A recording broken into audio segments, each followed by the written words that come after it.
store closed. It went to the wall. I don't think you understand my question. Why did it close?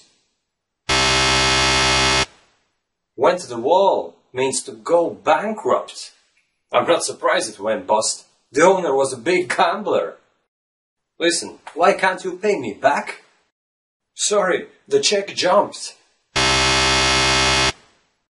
What? Jumped?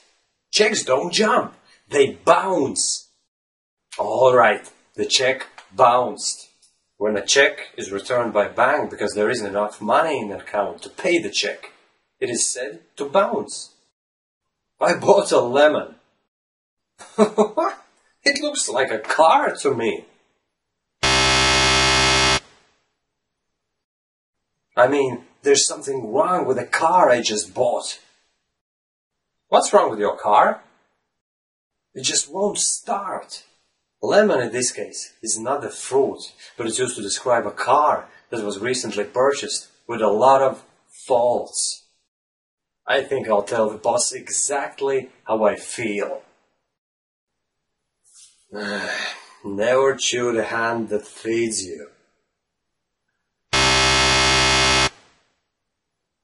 Never bite the hand that feeds you.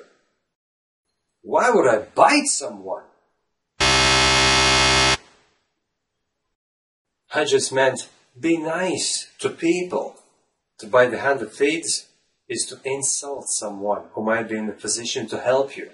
It's often used in work settings when dealing with managers.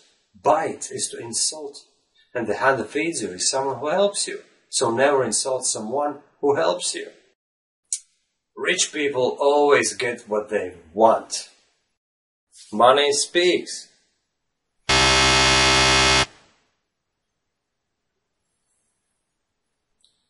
Money talks. Money talks? That's funny. I've never heard it, but that's probably because I never have any. Do you even know what I mean? If I had money, I could get things done my way. Money talks simply means that having money means having power. Money can influence decisions to be in your favor.